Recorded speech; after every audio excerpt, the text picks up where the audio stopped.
All right, what's going on, everyone? Welcome back to another episode of the Under the Rim podcast. And man, it's been kind of hectic for the NBA lately. Free agency has been going off.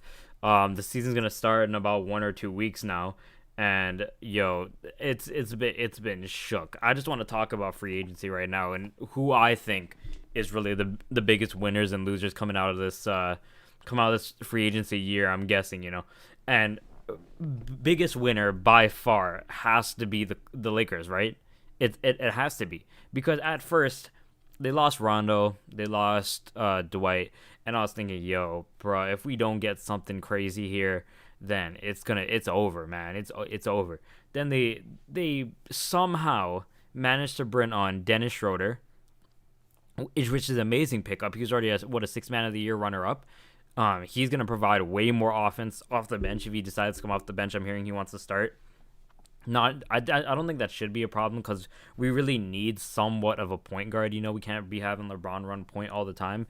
He has to know like LeBron is gonna be the man who creates the offense. So basically, like going back what I just said there, he's gonna have to be the point guard, and Dennis Schroeder just got to create offense. They somehow again they brought on Montrell. That was the biggest blind side I've ever seen in my life. I did not see Montreal coming over. But then I was hearing reports of Montreal saying that they were clowning him or being harsh towards him when he signed with Clutch Sports. And it wasn't an environment he wanted to be in no longer. So he decided to come over to the better team in LA. I kind of want to make a video on just why are there two different teams in LA, because this doesn't make sense to me. Realistically, it really doesn't make sense to me. But however, he came on over here, picked him up. They picked up Marc Gasol, which I didn't even see coming. I didn't hear rumors until really late before he got picked up. I didn't hear no. I thought he was going over to play overseas, after winning the chip, but I guess not. They signed him on for 2 years. So they had Dwight Howard left, but they replaced him with Montrell. They got Gasol. They re-signed KCP and Markieff Morris, and they replaced Rondo with Dennis Schroeder.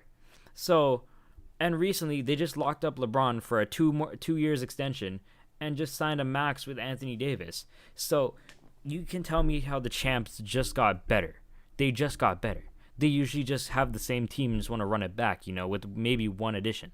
But they completely upgraded all of those positions. The only person that I would really want to keep is maybe Rondo, because he provides something that not a lot of people can, the leadership, the passing ability, the IQ, everything, but he did what he had to do. He helped us bring it. He was big in the championship last year, so I'm not going to give Rondo any shit for leaving or anything like that. I'm glad the Lakers signed him up, but let's talk about the Clippers. Okay, so the Clippers recently they lost Montrell. I'm hearing they want to trade Lou Will, which I don't know why you would. You need that. They brought in Serge Ibaka, which is kind of shit. I think the Clippers are kind of in the middle, I don't think it's not like kind of shit as in, oh, it's shit for them, it's shit for the Raptors, which I'll get into later.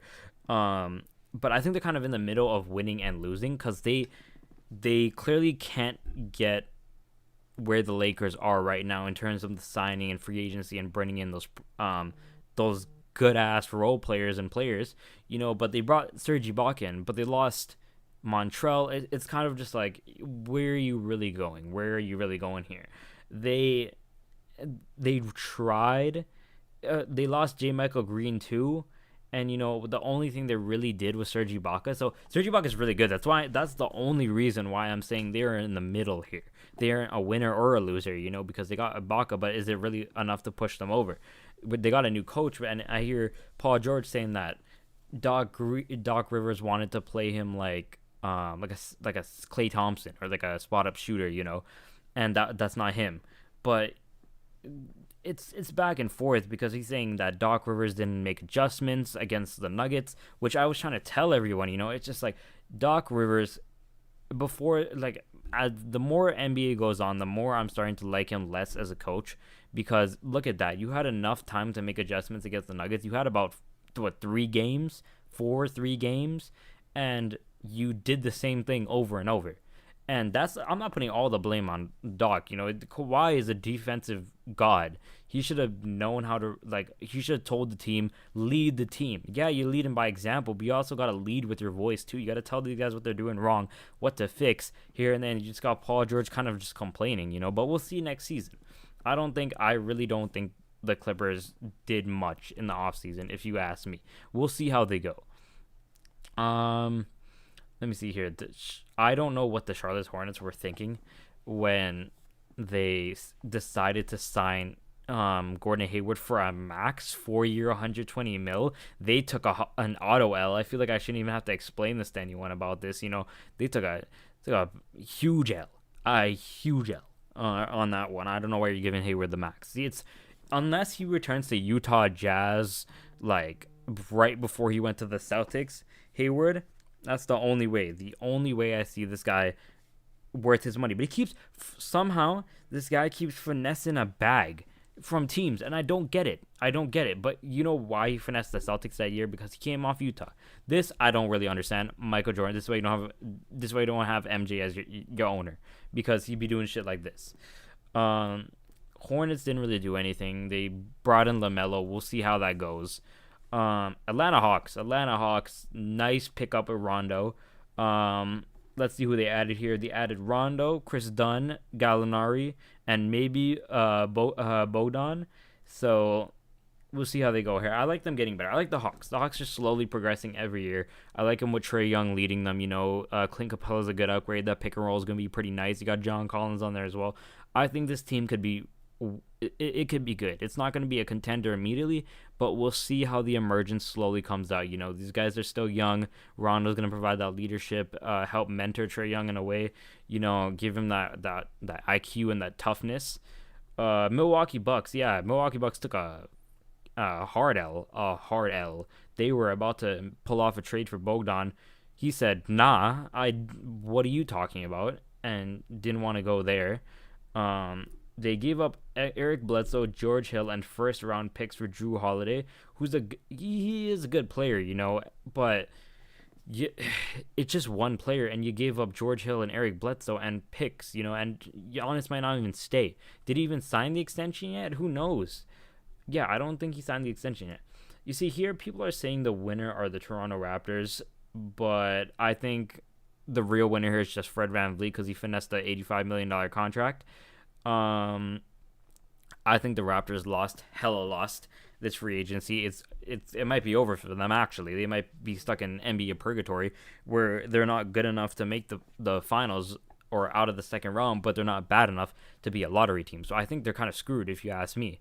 Fred VanVleet is good, but you lost Marc Gasol and you lost Serge Ibaka and you replaced him with Aaron Baines? I don't know. I think that's an L for the Raptors, honestly. Aaron Baines is a good player. Don't get me wrong. But he's not what Serge Ibaka and what Marc Gasol could do for the team. Let's not try and make some storylines up that the Raptors are going to be what they were in 2019 or even 2020, So I think they lost two big pieces, L, if you ask me. Trailblazers, they got back Enes Kanter. W, I guess. Winner Boston Celtics. They got Tristan Thompson, signed Jeff Teague. They upgraded at point guard they let Brad Wanamaker leave, signed Jeff Teague, let Gordon Hayward leave. Middle. I think they're in the middle. I don't think they're a winner or a loser. They got Tristan Thompson, decent. The Celtics every year have this massive hype behind them and then just get washed. So I need to see it to even say anything, but nothing really out here stands and impresses me. I'm not going to tell you here, I'm not going to sit here and scream that they impress me. The Celtics, they really are just running into a brick wall every year I see them. They're just not much impressive. Yes, not too impressed with the Celtics. Tristan Thompson, okay. Okay. That's it. But that's what I got to think about free agency. Those are the winners. I think the biggest loser out of all this, the biggest L, is a tie between the Hornets and the Raptors. Because I think the Raptors lost big pieces. I think they need to do something quick.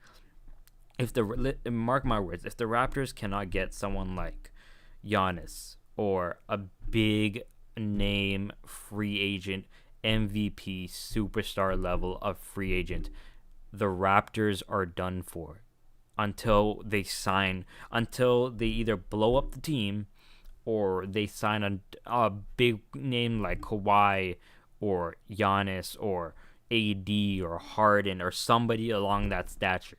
The Raptors are done for. Don't expect them to be making it out the second round next year. Don't expect maybe not even the first round, but we'll see. We'll see. Maybe I'm wrong and they do something crazy. But I'm giving them second round max for next year. The Hornets, they're going to be ass as always. You're not putting your franchise on LaMelo Ball just yet. You have to let him develop before you put the weight of a whole franchise on the man. Look what happened to Lonzo. So, 2 biggest L's, and you gave that much money to Hayward. I don't know what the hell y'all were thinking. He really finessed the shit out of you. It's a W for Hayward, but L for the Hornets. So, Lakers just got better. I have them as my favorites to repeat. I don't know. I think maybe the 76ers will face them in the finals if they play like how the 76ers should play. If not, super hot take here. I got Miami going back to the finals. Honestly, I got Miami. What? Oh yeah, I totally forgot. Durant and Kyrie are healthy, so either Miami or Brooklyn. Honestly, no other teams but Miami or Brooklyn in the East are telling me that they are gonna be dominant. The Celtics always do this shit every year where they think we think they're gonna be dominant, and then they're not. They come to the playoffs and they just choke. So who knows? All right, so last night, blockbuster trade was announced. Huge trade. Twitter was buzzing. Twitter was going crazy.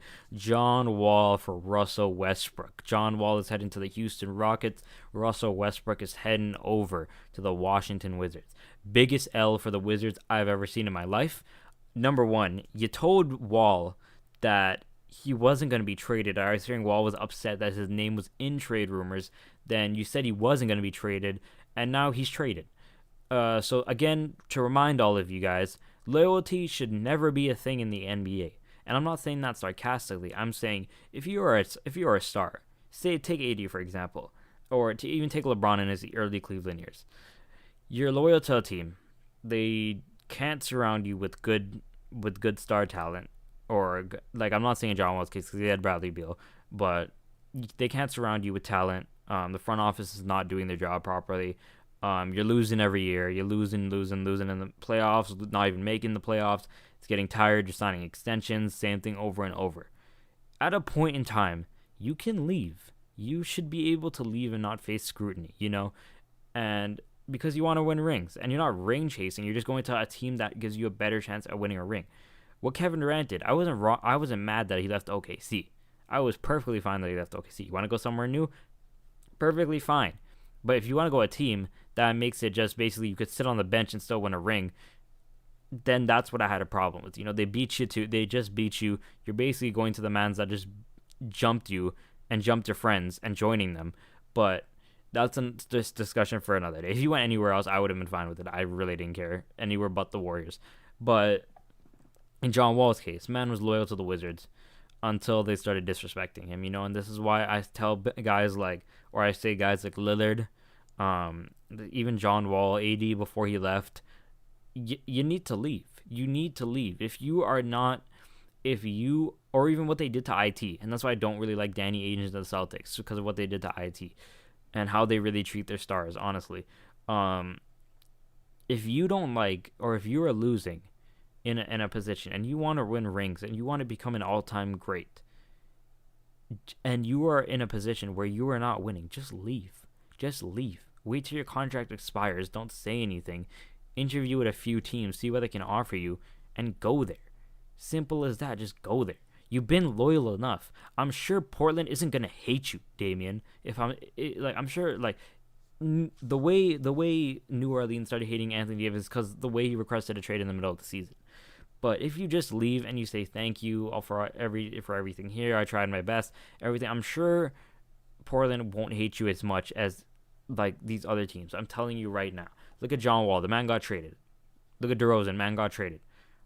Blood, sweat, and tears. At the end of the day, the NBA is a business, so you need to make business decisions for yourself and not let these front offices do it for you.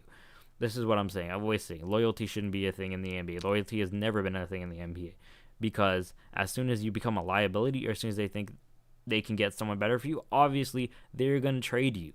They're gonna trade you. Look what they told DeRozan. He's out of there. They got Kawhi, won a chip, and now he's stuck in Spurs land, about to be moved around. He just went on for one more year, and I think he's out of there, honestly.